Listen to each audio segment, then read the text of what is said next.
Hello guys and welcome to another edition of Rage Against the Dice. Today we're playing a game that I actually won on a different YouTube channel, which is Blackjack Legacy's channel. Is that because you did what they told you really quickly?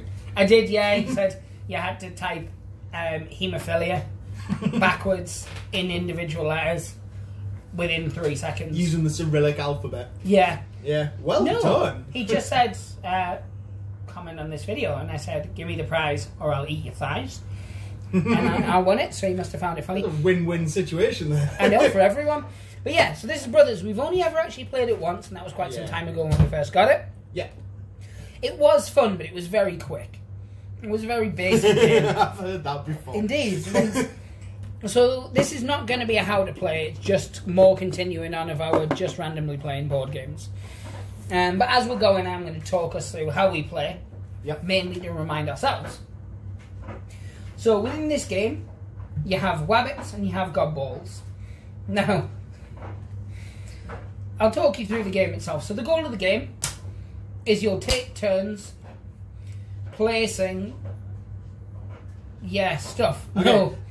So you're looking to build more pens than your opponent. So you each take turns in placing down the little meadows. Which are these things? Which are those things, and you get them in a variety of different shapes. But all one colour? Yes. All one colour. I don't know whether that's relevant to you, but... Well, because things come in different shapes and sizes and colours, except this game. It just comes in different shapes. Indeed. So so the younger player takes the wabbits, and then the older player takes the gobballs. Now, with us, I'm the older by a couple of months. A few months. Yeah. So I'm going to be the gobballs, and you're going to be the wabbits. So in round one, you start placing all the tiles down until you run out of tiles, and then what you do is you start placing your pens down. As you can see, they're two different shapes. That's basically it. Okay, yeah. And then in round two, you remove all the tiles, and then do you switch, I believe, yeah. So round two is played exactly like the first, and the player who raised the wabbits, You get... I'm not that inspired. I was going to say, you trailed off a bit there in reading the rules. It's an okay game. Alright. No, let's... I won, because I played all the rounds. I'm not sure that's how they really want us to do it. But yeah, I fully accept I don't sound that inspired by this. I feel this game suits... It's not that it's just poorly worded rules. Yeah, it's like, oh, there's a word missing here. No, the sentence just stops in the middle. Yeah, the rules are pretty good. So, at the end of round one, the teams switch pen types. At the end of each round, points are counted.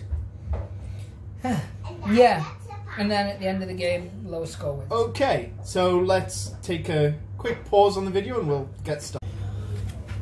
Alright, we're back, and Alan's had a word with me, and apparently I wasn't as enthusiastic. Wasn't as enthusiastic as I could have been. No. And yes, I'm going to put it down to the fact that science. And I stand by that. That seems like it. Yeah, so the way it works is, Alan's going to start off playing as the wabbits, I'm going to start off playing as the gobballs. We're going to put that down first, I believe. Is it specifically that one? It just says a tile, doesn't it? Oh, yeah, so a tile goes down, and then we're going to take it in turns. You placing a tile, I place a tile. They must have at least one edge touching like so. They can't be like yonder. They can't also be like yonder. And then once all the meadows down, we're going to then start taking turns. Again, with you first, placing these down like so. And like so. And they can't overlap again. And they can't be off the board like so. So simple enough. See, now you're explaining it a lot clearer than you were earlier. That is true. So at the end of the first round, we will work out how many penalty points a person gets. So the player raising wabbits, gets 1 point for every pen that they have left over. And then the gobbles get 2 points for each. Then in round two, you switch. And then whoever has the least penalty points at the end of the game is the winner. So it's a very simple, very, very quick game. It is. That was why it's not that it's a bad game. It's just because it's really quick. It's one we played a few times and we were like, oh, that killed 5 minutes. So let's get going. Started, yeah. So Alan's going to place the tile first. There we go. The other problem I have is that I have that weird OCD thing where stuff has to like line up with no spaces and stuff, and it was driving me insane, as I recall. See, this is like a sort of a miniature introduction version of Carcassonne. Oh, I love Carcassonne. Why don't we play Carcassonne? Let's play Carcassonne. Screw this game. Because you need like a... Change the title on this video. We're going to play Carcassonne. I have so many expansions for Carcassonne that when you start setting it up, it takes about 4 days to play. Yeah. And you need a football field to be able to something it. Yeah, so this game does have a level of tactics to it, I will say that.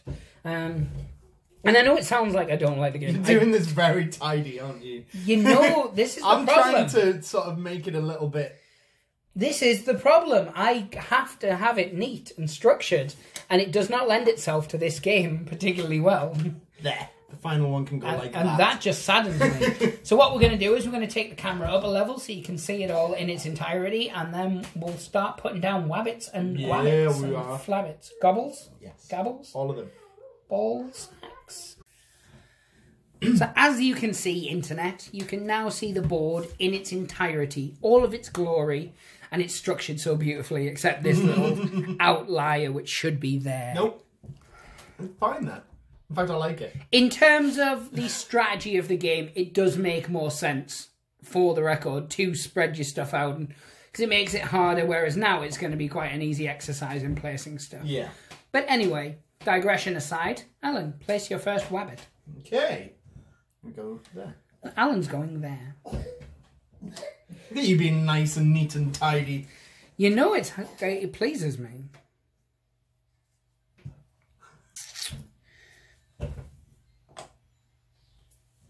Okay. Now, the one thing to remember, of course, is... Hey, you can't do that.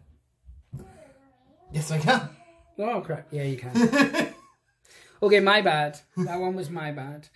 So, yeah, the one thing to remember with this is it is advantageous to put them in a position that does foil your opponent. I think the term is screw them over. I know, I was trying to be polite. Oh. I like the word foil as well. Not in bacon foil. Yeah. Look how pretty mine looks. Stop it. No. I said stop it. So yeah, as tile placement games go, Carcassonne is the master. Yeah. This isn't a paid endorsement. We just really enjoy Carcassonne. Thinking about it, we couldn't even play Carcassonne right now if we wanted to, because the game is currently at my dad's. What? Should we go to your dad's? Yeah, might as well. Although then we'd just play hunting on Bandy Hill or whatever it's called. Yeah. What's it called? Betrayal. That's it, Betrayal on Bandy Hill. That's a game we need to cover on the channel, actually. We've kind of been pondering how we would do it as well, weren't we? Where we'd have it like a video diary style for when you have to go off into a different room. Yeah. So like yeah, Blair Witch. Yeah, like Blair Witch. Oh, I love Blair Witch.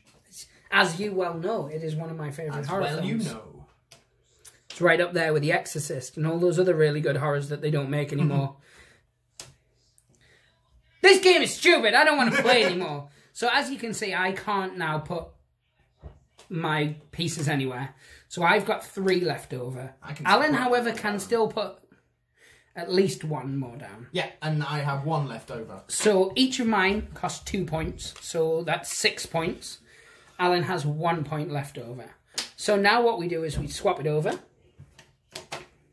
Do we keep the same tiles? I mean, like the same layout on the fields? I can't recall. I'm going to very quickly check. I'm going to check the tome. So I have checked the tomes, and you see this beautiful work of art. It's gone. It's dead to us. So we'd start again. So I'm a wabbit now. So I will place the firstling. Now we will play more.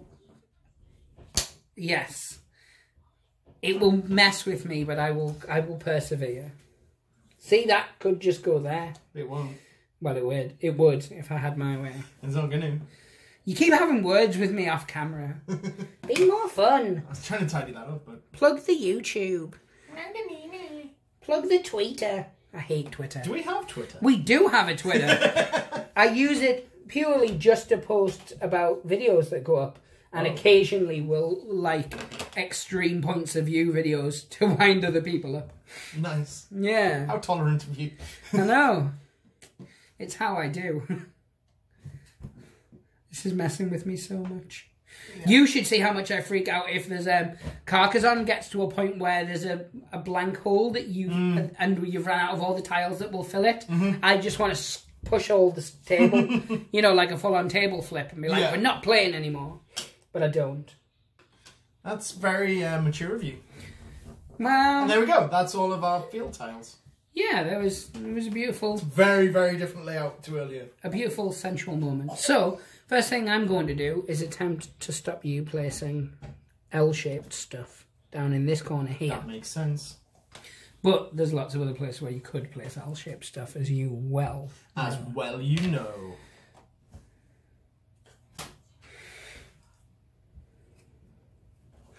So yeah, in terms of this, it can be played with 4 players, but you kind of just half everything, don't you, as I recall? There's rules for it anyway.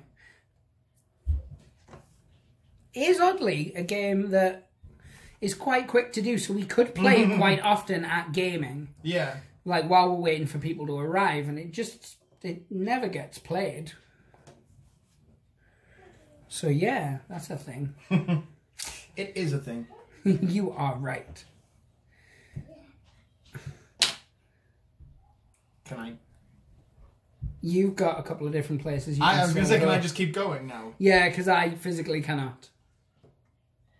It's not as if I actually planned this or anything, but I did. He may have done. It's the first time I've actually planned. Did you something. scheme? I schemed. Did you use my indifference to a game to your advantage?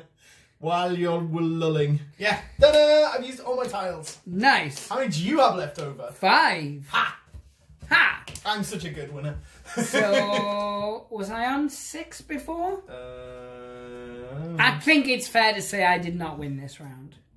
Hooray! Either round, so I lost. I win so infrequently at games. I like to let you win occasionally, but on this occasion you just out-meadowed me. I was going to say, choose your words wisely, sir. Out-brothered me? I out-brothered you, brother. Right. So, in terms of, obviously this is the first time we've played it on camera. I was jokingly less enthusiastic than previous games. And it is purely down to the fact that it is one of those simplistic games you'd play for fun. It's a quick 4 or 5 minutes. Yeah, you're not going to spend 40 minutes playing this like you would, say, I don't know, not Carcassonne, because Carcassonne takes days, but like your Settlers of Catan and things like that.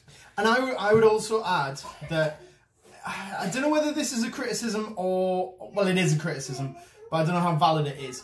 Even despite the fact that you can lay out the meadow very, very different every time. Yes. The replayability just isn't there. It doesn't feel like it's there, no. It would feel like it's... There's not a lot of things that can be different, so you just... It's... redo. I found, even the first time we played it, I felt like I was just going through the motions with it. Yeah. That's not, as I said, it is a good game, and I can see how it would appeal to a certain group, or how certain people would love that element of it. But I find it's just place, done, do it again. Again, it's not often on the channel that we'll really cover anything of a negative light. We tend to stay away from that. Yeah. Which shows that we at least have enjoyed it to a certain extent. Yeah. If not this particular playthrough, and other playthroughs of it. Because we wouldn't cover it at all otherwise. But I do think in terms of the type of games we normally play, it lacks that something that I like in games. I know you won this game. Do you know how much it would cost to buy this game? I think it's around the £30 mark. What? 3-0? I'm pretty sure, yeah. Again, this is not worth £30.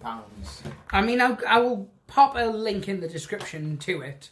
And if I'm wrong, I will obviously correct myself in said description, or maybe at the bottom of the video, I don't know. Yeah. But in terms of it, I remember playing it the first time with yourself, and then Harley played it with you a couple of times, didn't he? Harley, my oldest. And even Harley got bored playing it. And I remember looking it up and thinking, wow, it's really not worth that. Yeah. That being said, as I said, the link will be in the description below, like it is for everything we do, so people can pick it up if they want to. Here's a wild suggestion. Quick pause. We'll have a look, and we'll come back and see how much it's worth. So we are back, and the first thing we found out is this is a bloody elusive game. Like, I went onto the company's website, Ankama, who do a lot of different things, but they've got a lot of different board games that all have this kind of cutesy vibe, and I quite like the box art, just to give it a positive. I quite like the box art. But you couldn't find it via there. I had to Google search the company and then the game separately, and it brought it to like a subsection of their website that's hidden from the public. Yeah, because I was looking on the... Because I was separately also looking on their website, and the website doesn't have a search function, and even looking through board games and games and everything, it was not appearing. Now, when you could buy it originally, and that will come into play in a second, it was about £12. So I will redact my previous £30 comment. I mean, still, 12 is quite a lot. Yeah. So I was saying this just while we were looking at the price there. It's like, even as maybe as a cheap little quick travel game to have, for the lack of replayability, I wouldn't want to pay more than £6 for Yeah, I mean, we looked very quick scan of other like quick card and travel games. You can get all the kind of like famous board games, your Monopolies, your Scrabbles, your Battleships. You can get all them for about 10 to £12 in the travel variety, with Monopoly being the most expensive at 14. You can also buy all of the Fluxes are between £8 and £12 again each, depending on which one and which license they have, like the Doctor Who-y, Star Wars-y ones being the more expensive. This, again, not unenjoyable, but absolutely very little replayability. Whereas Flux, every time you play it, is a different game. Obviously the same mechanic, but that mechanic evolves as you're playing, and that's part of it. But then you've got Gloom, which is a game we've talked about on the channel a lot, and we do intend to play. Off the top of my head, there's a load of different games that I can think of that would be better suited for your time and money. As I said, I won this, so it's a brilliant one to have in my collection, have people around, things like that. Would I buy it myself? Probably not. It's something that you could probably play while someone's setting up another game. You could. Like, if you've got a few people round, or it's a family thing or something like that, you're having a games night, and maybe it's one of the games that has a little bit of setup required. You're talking about Arkham Horror, aren't you? Oh god, no, that takes weeks to set up. That's true. I played a game of 40k while you were just sorting out the cards. There's like, if you've got another game that maybe requires a bit of attention for setting up, this is a way to pass that time. I think it says 15 minutes. I think that's generous. That's generous. Yeah, I did a full intro, got told off, and did a full other intro and played the game in less than 15 minutes. I mean, I would suggest, I mean, as a sort of a critique, I would say, don't buy this, but it would appear that you can't. Yeah, I think the fact that it says 8+ should be below 8. So, like, if you're between the ages of, like, 5 to 7 1/4. I think this agree. Is right up your alley. I think 8+ is also set a bit I could probably teach Parker to play this, who's my youngest. He's just turned 5, and I think he'd grasp it within seconds. I'm not going to, because that means I'd have to play it again, which was a little harsh. In terms of it, we've done a lot of, so full disclosure, we've played a lot of games today because we're doing a big chunk of filming at once. It will be, and has been, the least enjoyable of the experiences. So far. So far. I mean, the day's still young. It is. But anyway, guys, if you've got brothers yourself, let me know what you thought of it. If it's... if you've got brothers yourself. Oh, the game! The game, yeah, don't be... Just tell us about your life. You know? Yeah, just... If you've got any sisters as well, what are they like? Yeah, what they wearing. I mean... Oh my god! Move on! Abort! But yeah, so, yeah, let us know in the comments if you've played this game. If it was one you saw and you wanted to pick up, I saw a lot of really positive reviews on it. And I don't know... Suspiciously positive? No, well... Opinions are exactly that. They are someone's thoughts and feelings on a particular thing. At a particular time. At a particular time. And it is very different when you play a game like this, when you're at a convention, and it's like, oh, quick, come and have a go at this game. And It does feel very different. There's times when I've bought a full miniature game because it was really fun to play the demo game. Yeah. I found out that's not the case when you get home. I won't name specifics, but there's many. Yeah. And it happens because they're two different environments. You get caught up in the bluster and the excitement, and then the person who will be showing this off at, like, things like whichever games conventions people are going to play it. Who they're enthusiastic because it's their game, they've created it, and when someone talks about something with a level of passion, it kind of pulls you in, doesn't it? How many times have you watched like reviews for games coming up at E3s and things where the developers have talked about it and you've thought, that sounds amazing, and you've played it and gone, that developer was on crack. Like full on crack. So I don't, a lot of the reviews I'd seen were people who played it at conventions and things like that when it was doing the rounds. So I wouldn't say overly enthusiastic to the point of shilling, because it's like a £12 game.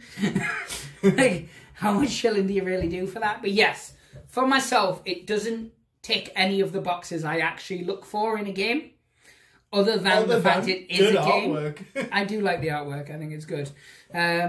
So yeah, I'm going to end this now before the guys who created it before we can say anything else that's positive, let's just end this. Because we're just gushing so much. Yeah. Like, subscribe, leave a comment. I hope this isn't your first introduction to our channel. Yeah. Please go check out one of the more fun games we play. I would recommend Rumble Slam. Yeah. I mean, we make it look like it's a long game, but it's not. You can play it between sort of 30 minutes to an hour if you're not us. Yeah. But yeah, Rumble Slam's played in actually a smaller space as well than this, or about the same size. Yeah. But yeah, like, subscribe, as I said. Say goodbye at the end now, Alan. Bye. I'm going to bleach my eyes. Pray guys, let's pop a smile upon you. Take care.